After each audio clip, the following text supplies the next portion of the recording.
歡迎各位收聽陰屍夜魂，我係約多士。今晚要講嘅呢個故仔，唔係之前講嘅嗰啲咩屍分園啊，仲有殯儀館個執屍工啊嗰啲會繼續講嘅，我只不過係一隻一隻咁樣睇住嚟講。而今晚講嘅呢個故仔係關於我解剖嗰陣，即係上解剖課。解剖嗰陣，居然解剖到前女友。解剖課上邊，屍體竟然係我嘅前女友。我記得嗰陣時，我大三嘅最後一節解剖課，教室入邊充斥住濃烈嘅福爾馬林味。導師等我做主刀，而作為一名醫學生，我冇任何嘅猶豫就答應咗落嚟。但係當我掀開嗰塊白布，見到睇清楚解剖台上邊嘅屍體嗰陣，成個人嘅嚇到窒咗喺度，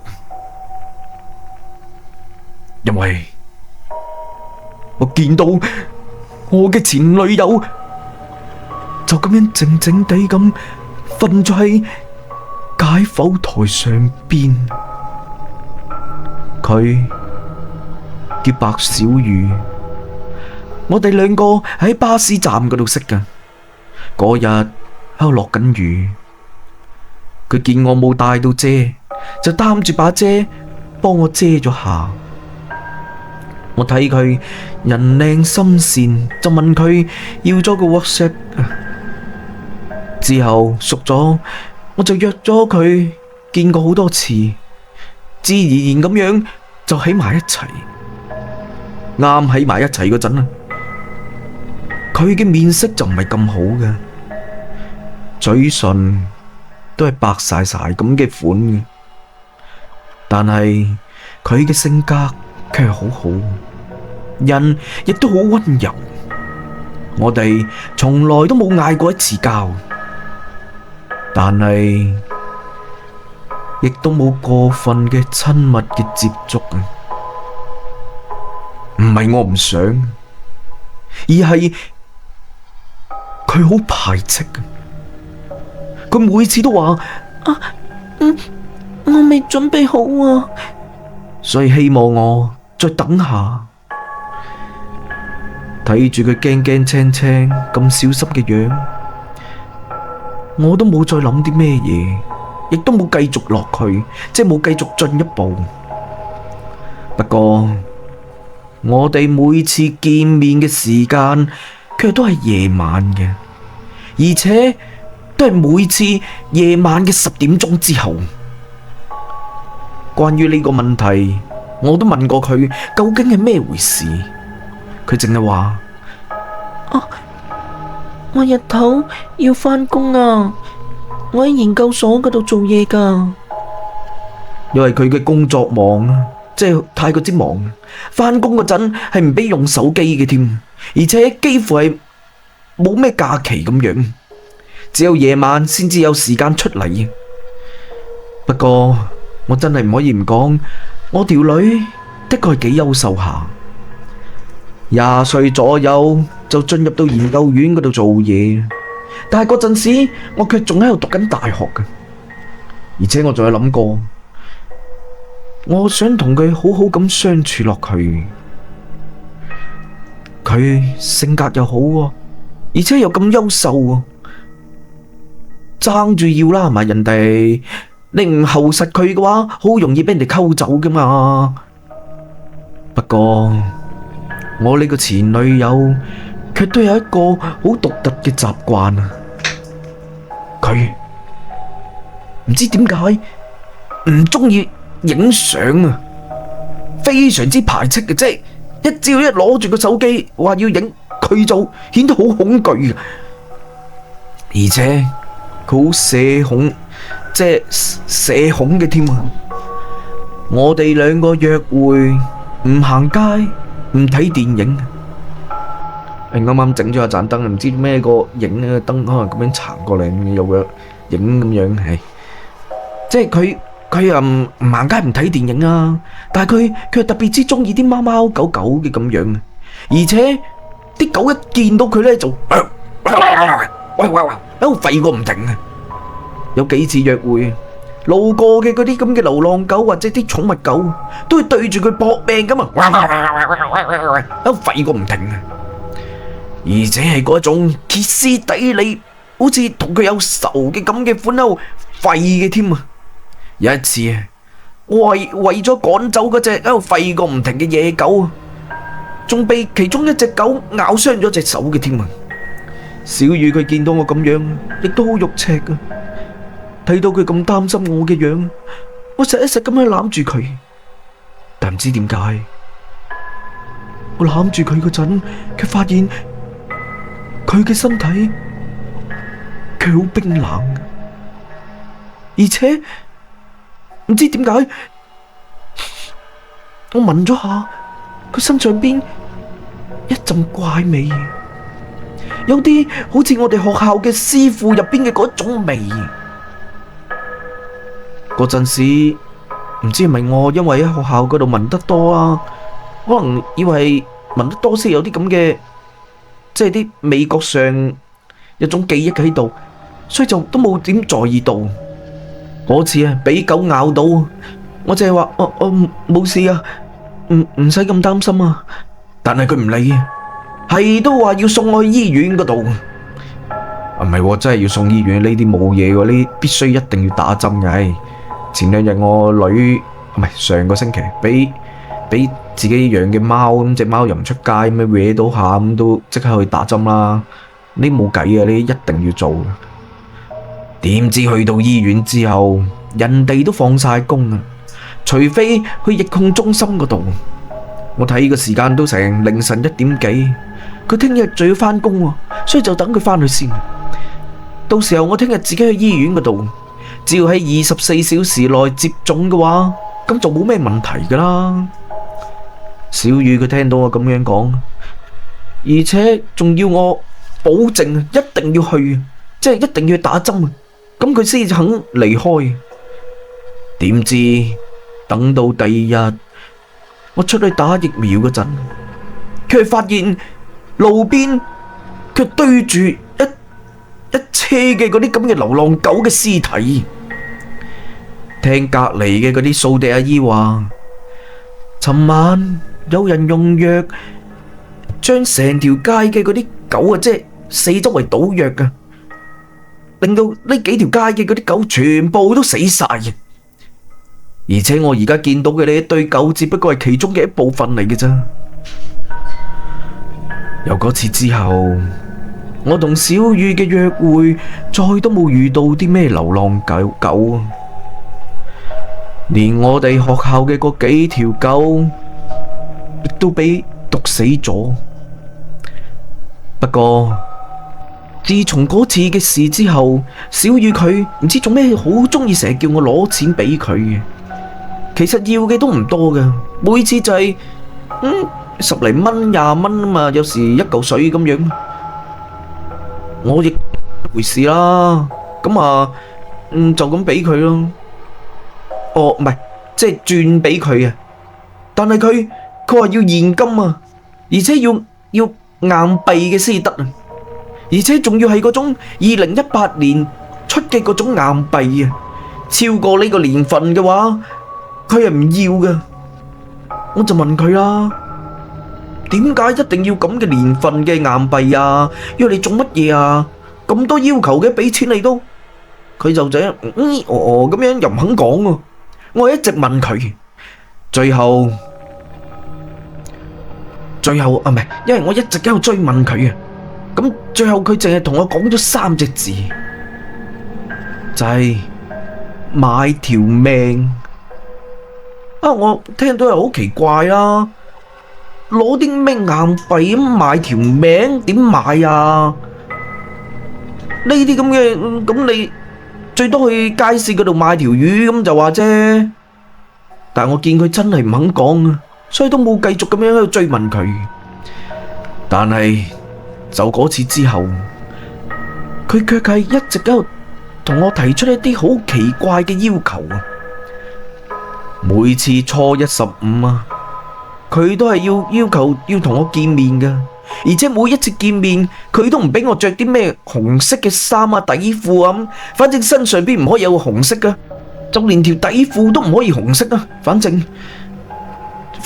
就係嗰日佢同佢見面嗰陣，佢就一定要檢查噶，搞到我鬼死嘅都唔好意思，我都未見過你咁樣，你成日咁樣俾你見法，唔單止係咁樣，小雨佢仲會將我上一次俾佢嘅嗰啲硬幣還翻俾我噶，而且仲等我喺呢一日之內一定要用晒佢先得啊！佢話呢啲係要嚟祈福過嘅硬幣嚟噶，已經祈福過嘅硬幣係冇晒福氣噶，所以一定要用咗佢。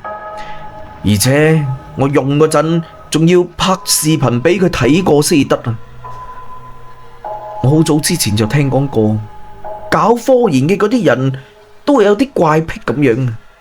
好明顯啊，我呢個前女友亦都係有怪癖噶，而我哋兩個人嘅關係一直持續咗1年幾。呢成年嘅時間入邊啊，每次同佢見面，佢都要我俾2枚2018年嘅硬幣俾佢嘅，然之後呢啲硬幣又會拎翻嚟俾我用咗佢嘅。反正呢年入邊一直都係咁樣啊。但係直到喺1個星期之前，我哋好似平時嘅咁樣約會完之後攞翻嘅嗰啲硬幣啱準備用咗佢，但係因為第二日我要上課，而且係唔停咁上課嘅添啊，所以我就唔記得將啲硬幣用咗佢。而且前一晚，因為我哋淨係夜晚約會啊，即係10點鐘之後，而且前一晚啊，同佢約會到成凌晨3點鐘，日頭又要上課，又瞓唔夠，真係又攰又眼瞓啊！所以我返到去宿舍之後就瞓着咗，啲硬幣都唔記得去用。點知到咗第2日嘅朝頭早，就即刻收到小雨佢發過嚟嘅分手信息啊！由嗰日開始，我再都冇同佢聯繫過，而佢就好似人間蒸發嘅咁樣。反正我用盡所有嘅辦法去揾佢啦，但係都係揾唔到佢。我諗嚟諗去，我認為佢同我分手嘅唯一嘅原因就係我冇用到上一日嘅嗰啲硬幣，亦都冇發視頻俾佢。咁少嘅事唔使玩分手啊嘛？使唔使啊？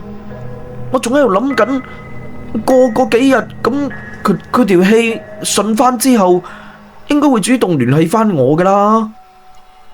但係我點都估唔到，呢陣時我哋再次重逢，卻係見到佢瞓咗喺解剖台上邊，睇住佢白殘殘嘅面，我心入邊都好複雜啊！唔知道我哋分手嘅呢7日入邊，佢究竟係經歷咗啲乜嘢？而佢點解會突然之間死咗㗎？隔籬嘅導師見到我神情咁複雜啊，一直都唔喐手啊，就問我：姜寧，你搞乜嘢啊？啊，仲唔喐手嘅？聽到我導師嘅話，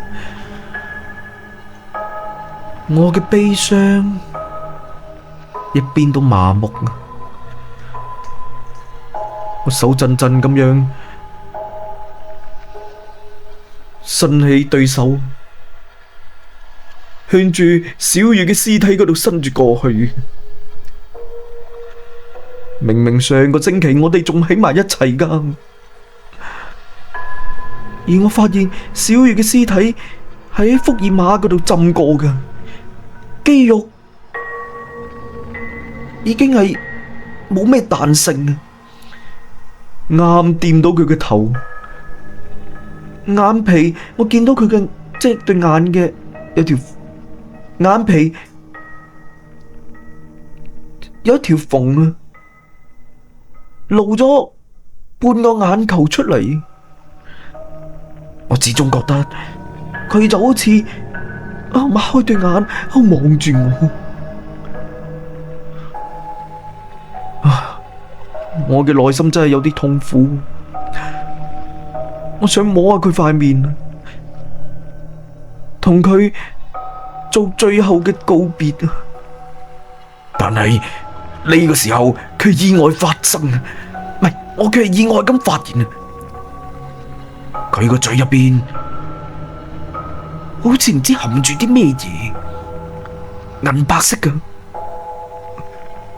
我即刻下意識咁樣伸手去撩，而竟然喺佢嘴入邊撩咗一枚硬幣出嚟，而且呢枚硬幣正係我7日之前送俾佢嘅嗰枚硬幣。因為呢枚硬幣上邊有2個紅色點，係我同佢親自篤上去嘅。但係問題，因為咁樣篤咗之後，我影視頻先等佢知道我係用咗呢枚硬幣。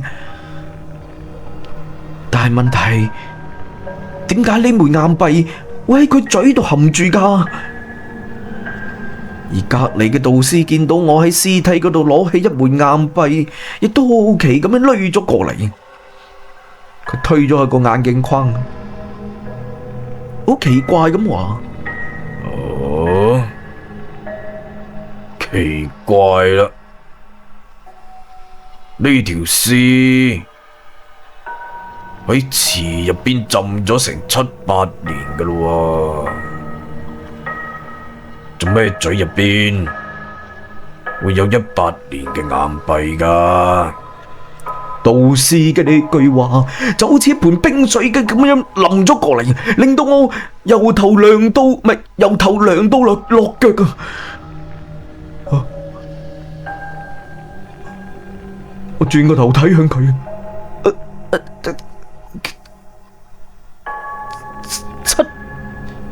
七年咁耐。個導師攞住嗰本資料望咗下，係啊，呢位大體老師已經喺池入邊浸咗成7年咁耐啦。如果再唔用佢嘅話，就要拎去殯儀館度火化噶啦。講完啦，佢將嗰本資料遞咗俾我望咗眼。上邊好清晰咁樣寫住小雨被製作成大體老師，即係啲俾人哋解剖嘅屍體啦，咁即係自願捐獻咗出嚟，送到嚟學校嘅師傅入邊，即係上邊有寫住資料啦，同埋送到學校師傅嘅準確嘅時間，呢啲都有啊！我一下子感覺成個世界都崩塌咗晒。明明7日之前我哋仲見過面嘅，而且佢仲話月底嗰陣會將呢枚硬幣還返俾我，等我用咗佢。但點解佢卻變成咗死咗7年㗎？佢真係我嘅前女友？而且個屍體點解會變成屍體㗎？而問題事實就擺喺我眼前，唔通我唔信啊？我唔敢再繼續諗落去，淨係覺得成身都被恐懼包圍住。我手入邊攞住嗰枚硬幣，聽到嗡一聲跌咗落地。喺呢一瞬間，我突然之間諗翻起再開頭見到小雨嗰陣嘅情形啊！因為我發現啊，嗰陣時我見到佢嘅樣，佢好似同而家喺解剖台上邊嘅樣，基本上係一模一樣啊！身上邊嘅嗰一陣怪味，亦都同而家解剖台上邊散發出嚟嘅嗰啲味係一模一樣啊！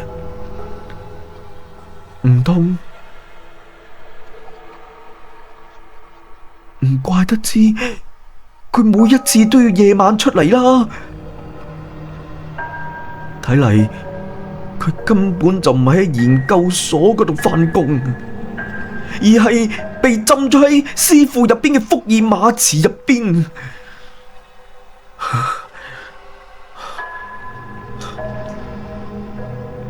我好驚恐咁睇住解剖台上邊嘅小雨，而小雨呢陣時佢嗰個嘴唔知做咩擘到好鬼死大喎，擘到鬼咁大，拳頭都可以放到入去啊！就好似唔知喺度聲嘶力竭咁喺度嘶嗌緊，又好似唔知有啲咩嘢要講，但係佢個嘴淨係擘住，嗌唔出聲。喺呢一刻啊，無數嘅恐怖嘅諗法喺我腦海入邊蔓延咗起身。人都有啲接受唔到嘅情況啊！唔係真噶，唔係真噶！呢陣時我都唔理四周圍啲同學究竟點樣睇我，唔係真噶！我有啲癲狂嘅咁樣，轉身就跑咗出去。同我交往咗成年幾嘅條女，居然已經死咗成7年啦，而且仲要同我喺埋一齊咗咁耐，而同我喺埋一齊咁耐嘅，竟然係一具屍體。佢唔會係隻鬼啊嘛？冇人可以接受，太過之匪夷所思。我淨係想呢個噩夢快啲醒過嚟。我一個人跑返去宿舍度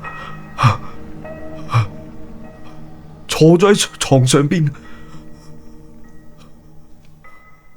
個身體唔停咁喺度震，腦海入邊喺度重複咁樣出現緊我同佢交往嗰陣嘅過程，嗰啲畫面啊！我用力咁樣捉住頭髮，亦呢陣時，我寧願接受嘅係小雨係同我分開咗之後先死噶，但係佢根本就冇可能接受到呢一年入邊同我喺埋一齊嘅小雨，竟然係一隻鬼。係一條屍，直到好耐，宿舍嘅門被人推開，係我嘅室友阿強啊！佢成頭汗啊，面色蒼白咁樣喺出邊嗰度跑返嚟。佢啱入到嚟宿舍，就對住床上邊嘅我，好驚青咁樣喺度同我講啊！咁樣驚靈啊！哎呀！好彩你走得快啊！哎呀，解剖室嗰度嚇死我啊！老師解剖完之後先發現啊，屍體生前係極為之痛苦嘅，即係條屍未死之前係極為之痛苦嘅，我可能係俾人哋監生咁樣埋咗喺沼澤下邊啊！即係啲泥啊，即係好鬆嘅嗰啲泥下邊啊，呼吸道同埋肺入邊啊，發現咗大量嘅泥沙，仲有沙蟲嘅添。阿強講完之後，仲攞出咗我之前留低咗喺解剖室度嘅嗰一枚硬幣出嚟，一邊喺度抹緊汗，一邊喺度講。不過奇怪嘅係14年嗰陣就被浸咗喺屍池入邊嘅屍體，嘴入邊唔知點解會有一枚18年嘅硬幣喎！哎呀，嚇死我啊！突然之間見到阿強攞出嗰一枚小魚含喺嘴入邊嘅嗰一枚硬幣。阿強，你做咩將啲死人嘅嘢攞翻嚟啊？吓！你快啲攞去用咗佢啊！唔老禮噶。但阿強佢根本就冇所謂，佢攞喺手上邊。姜玲啊，哎呀，而家都21世紀啦，你俾死人含喺嘴度又點？唉，嗰啲咁嘅賣古董嘅，或者喺古墓入邊撻翻嚟嘅嗰啲嘢，咪又係咁，都唔知幾值錢啊！我仲想勸下佢，但係阿強佢係嘤嘤咁樣係都唔肯制啊！哎呀，你鬼得佢咩？咩一枚硬幣啫嘛？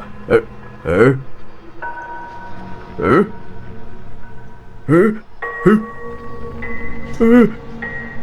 呢一陣時，阿強突然之間成個人啊震騰騰嘅咁嘅款，睇向宿舍出邊啊，好奇怪咁喺度問我：喂，你有冇聽到啊？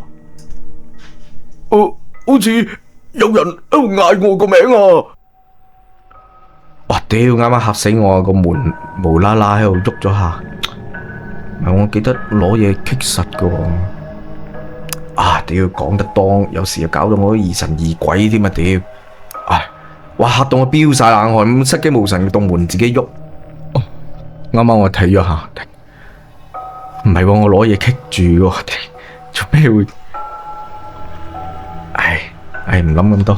屌，我見阿強個樣咁認真，亦都仔細咁樣聽咗下，但係佢係好安靜啊，就連腳步聲嘅都冇，邊有人喺度嗌佢個名啊？冇喎，咩聲啊？我搖咗下頭，但係阿強嘅神情卻係好嚴重，亦都好嚴肅啊！真係噶，真係有啊！喺小白橋嗰邊啊！一聽到小白橋呢3個字，我懵咗喺度啊！我哋所在嘅宿舍樓，距離學校入邊嘅嗰個小白橋最少都有成幾百米距離。就算係攞住個擴音喇叭，我哋喺宿舍呢度都未必可以聽到。咁遠你都聽得到嘅咩？我根本就唔信。我望住阿強，覺得佢真係唔對路，塊面又白喎，又唔停咁喺度飆緊汗。阿強，你面色唔係咁好啊，係咪邊度唔舒服啊？而阿強冇即刻回答我，而係企喺門口嗰度望嚟望去，然之後轉個身，都啱嘅，咁遠應該係聽錯啫。肯定係我啱啱跑翻嚟嗰陣跑得快得滯，啲血糖低，你台上面嗰塊朱古力，俾我食一下，我補充下能量先。仲未等我同意，阿強就當住我面撕開咗個朱古力，然之後食咗起身。但係我睇佢嘅面色仲係咁差，問佢有邊度唔舒服啊？而且我又同佢提咗一次，叫佢快啲將嗰枚硬幣用咗佢，但係佢係唔當一回事啊，根本就得啦，冇事啦。然之後又話枚硬幣，話聽日朝頭早會攞去買嘢飲啊！佢仲話唔驚啲咩死人含過咁話喎，佢都咁講啦，咁我冇繼續勸落去。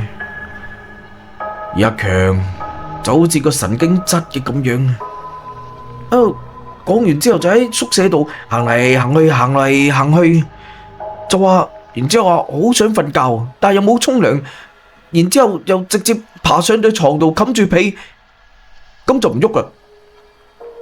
而間宿舍就得我哋2個人。阿強佢瞓着之後，本嚟原本好精神嘅我，亦都好快有啲眼瞓。咁我都瞓一陣啦。而等到半夜，我唔知點解，覺得背脊涼浸浸嘅咁，耳仔邊嗰度仲有啲好奇怪嘅聲音喺度。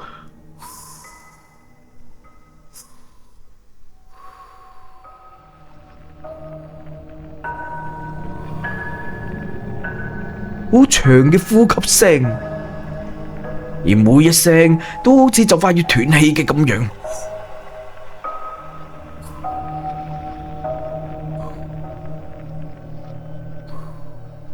就好似個就快要死嘅人最後嘅呼吸嘅聲音。我朦朦朧朧咁轉個身，擘開眼，點知佢係發現一副白潺潺嘅面，就咁趴咗喺我床頭度，個嘴擘到鬼死咁大，正對住我唔停咁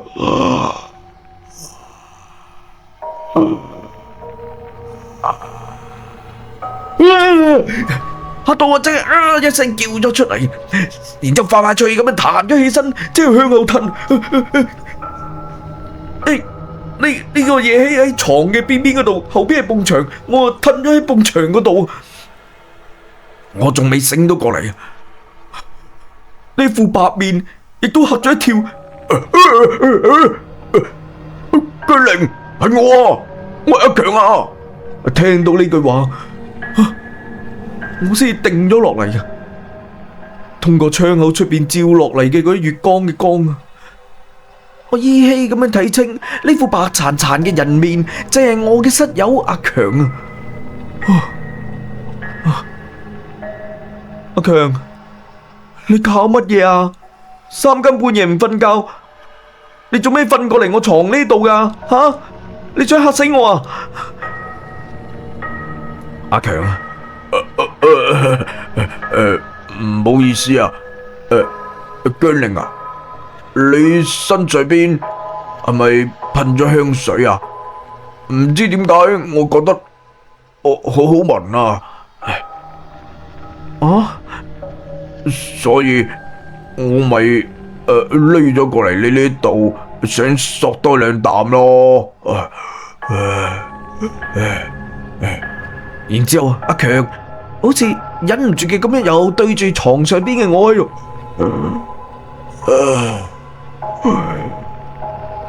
吸咗索咗2啖，我睇住阿強咁樣索法啊，就喺度鬧起身。你咪黐線啊！吓，聞我身上邊嘅味做乜嘢啊？你快啲同我躝啊！我真係唔知點講佢好啊！我都好嬲啊！而阿強佢好委屈咁去話，唔俾聞咪唔俾聞咯。你可唔可以借張被俾我冚下？哎呀，今晚唔知做咩，好似好凍嘅咁樣嘅，凍死我啊！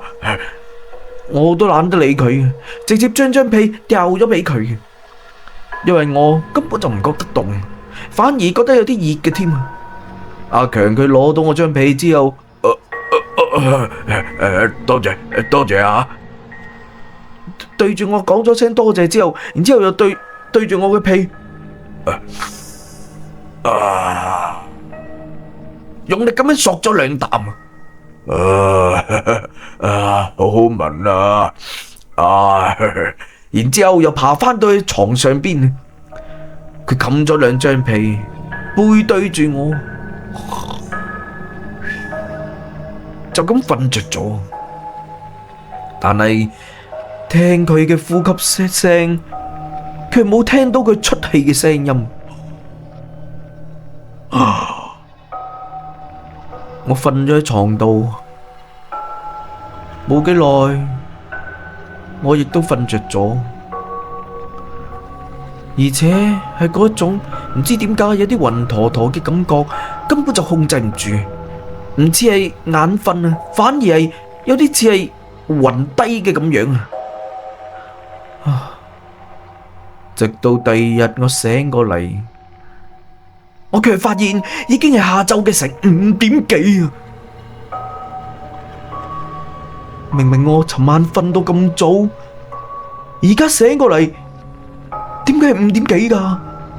而且仲好攰嘅咁樣，好似完全冇瞓醒到嘅咁啊！呢陣時宿舍入邊嘅阿強已經係唔見咗，成個宿舍就剩低我一個人啊！個頭唔知做咩嗡嗡聲嘅咁樣，好暈，亦都好攰，而且仲好想再瞓啊！呢下嘢令到我覺得我嘅身體唔知係咪出咗啲咩問題。我諗咗下，諗住喺宿舍度繼續再瞓下添，因為之前我同小雨喺埋一齊嗰陣，好明顯佢根本就唔係一個活人嚟噶。而且小雨呢件事必須有一個結果先得啊！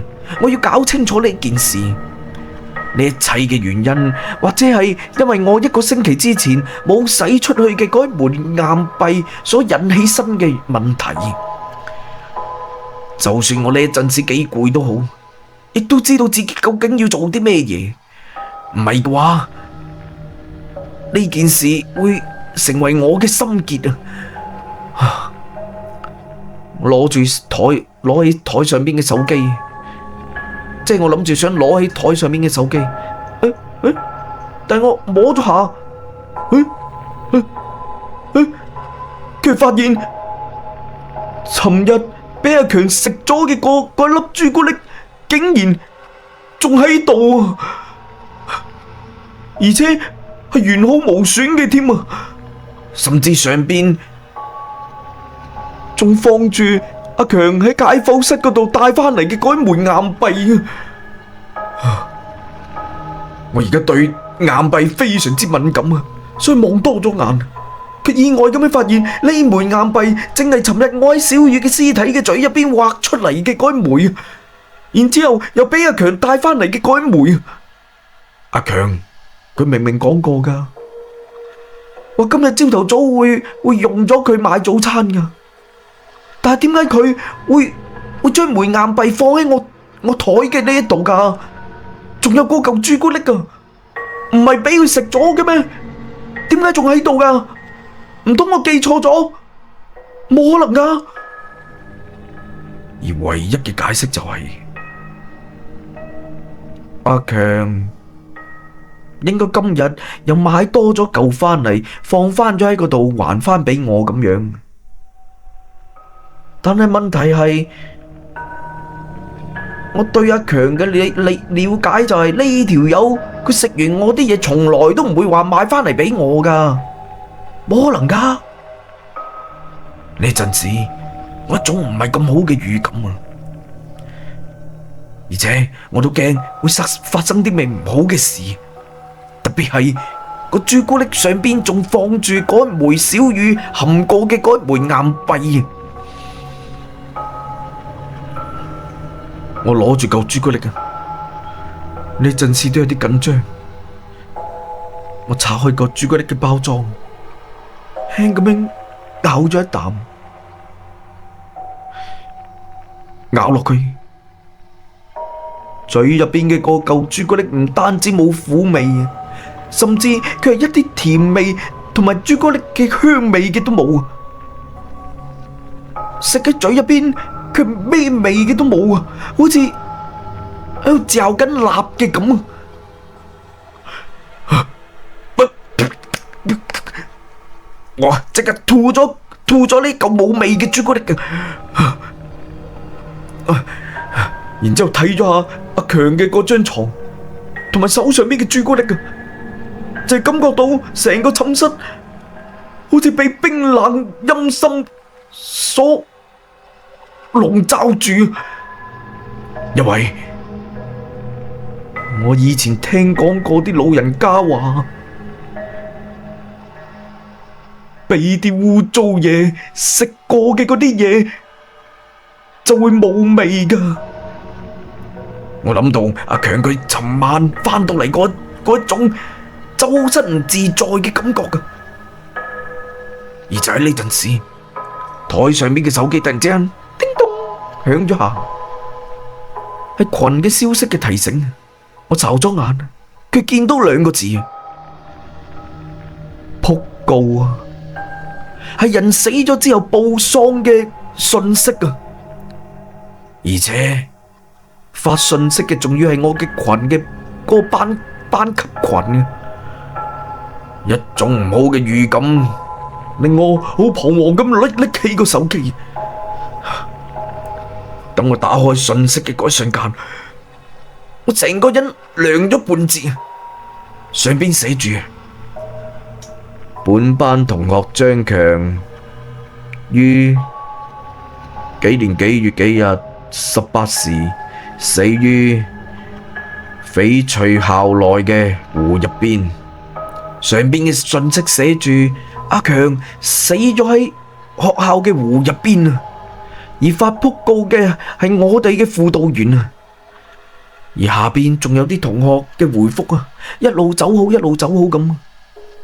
睇完呢個信息啊，我成身嘅汗毛都豎晒起身。我記得啊，尋日阿強佢返嚟嗰陣，大概係6點鐘左右，而且佢仲話聽到小白橋嘅嗰邊有人喺度嗌佢啊。而小白橋就喺翠柳湖嘅嗰一度啊，即係就喺嗰個湖嗰度。好明顯啊，嗰個時間點就係佢死嘅嗰陣啊。尋晚佢死咁喺度話凍啊，而且仲趴咗喺我床邊嗰度喺度索我嘅嗰啲咁嘅氣，喺度索氣，喺度呼吸，喺度唞氣。好明顯，嗰陣時嘅阿強係隻鬼嚟噶。喺呢刻，我終於明白晒所有嘅事。就係佢死咗之後又返咗嚟，而且仲專登將個枚硬幣俾咗我。而家呢個寢室我唔可以再逗留落去嘅，我快快脆咁樣跑咗出去嘅。唔係，我快快脆想跑出去，但係我啱到門口，最後嘅一絲嘅理智令我停低落嚟。我轉個頭睇向嗰枚硬幣，阿強嘅死，我唔認為係個意外。佢返嚟嗰陣係攞住呢枚硬幣啊，唔係嗰枚硬幣啊，因為未拎住喺手。而家枚硬幣卻喺我嘅台上邊，而且仲壓住佢尋晚食過嘅嗰嚿朱古力。咁即係話佢用咗呢個硬幣喺我呢度買咗嚿朱古力。如果我而家就咁樣走咗嘅話，唔處理咗呢枚硬幣，咁可能我亦都會出事啊！我諗到自己唔知點解咁眼瞓，人都暈暈陀陀嘅咁嘅狀態，所以我而家覺得明顯就係呢枚硬幣嘅問題啊！我唔想冒呢個險啊，所以必須要將枚硬幣處理咗佢先得。雖然我呢陣時好驚，但係我唔可以唔做。我快快脆拎起枚硬幣，然之後我又計咗下阿強喺我呢一度攞走個朱古力嘅嗰個時間，計咗下仲未到24小時嘅時間，所以我呢陣時必須要喺24小時之內處理咗佢。呢件事到時候處理咗之後，應該唔會再關我事。就好似以前嘅咁樣，小雨俾枚硬幣我之後，即係俾翻枚硬幣俾我之後，叫我1日之內處理咗嘅時間嘅咁樣。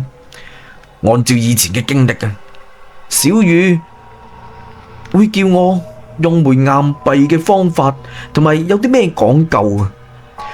佢啊就係要我需要揾一個商家，然之後1對1咁樣貨物交換啊，要做到一手交錢，一手攞交貨，咁先至算係交易完成，並且要拍視頻影低發俾佢。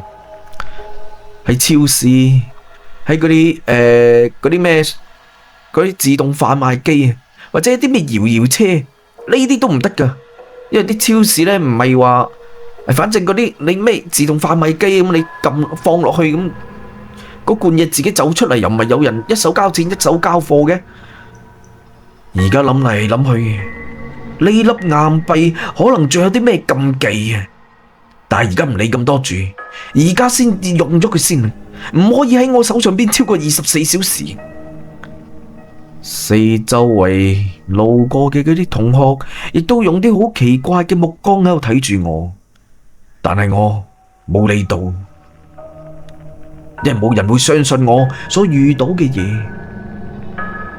我而家可以做嘅只有自救，唯一可以靠嘅只有自己。等我到咗樓下，先發現個天已經慢慢咁黑咗落嚟，成個學校亦都沐浴喺夕陽之下。我睇住來來往往有講有笑嘅嗰啲同學㗎，心入邊都好煎熬。而時間距離下晝嘅6點鐘仲有4分鐘左右啊，時間非常之緊啊。咁我淨係可以喺呢4分鐘之內快快脆用完呢枚硬幣，咁先至到時候萬事大吉冇事。宿舍樓嘅隔籬喺學校嘅西門出邊有賣嘢㗎，都係嗰啲攤販喺度自己擺檔喺度賣嘅。以前小雨還返嚟嘅硬幣嗰陣，我都會喺呢條街度用咗佢。而嗰啲咁嘅商販，佢哋收咗我嘅錢之後都係冇事嘅，反而佢哋嘅生意都越嚟越好啊！我唔明白呢枚硬幣究竟有咩問題，但係而家我必須要揾一個商販，一個貨主，隨便咁樣買啲嘢，就算係買支水都好啊！我心入邊諗緊啊，今日呢個古仔講到呢度先。其實我呢2日都有錄咗啲啊，但係個效果唔係咁好啊，所以我就冇即係錄咗其他嘅古仔啊。嗰感覺，反正我講下講下就覺得呢啲古仔唔係咁好啊嘛。即係雖然我有啲係錄咗差唔多成個鐘啊，但係我覺得唔得啊咁啊，所以就冇發出嚟。仲有我之前都有講咗多謝，我錄嗰陣咧，我講咗多謝邊個俾咗課金啊咁嗰啲咁。而家我又唔記得咗邊啲，我一下子好到時講。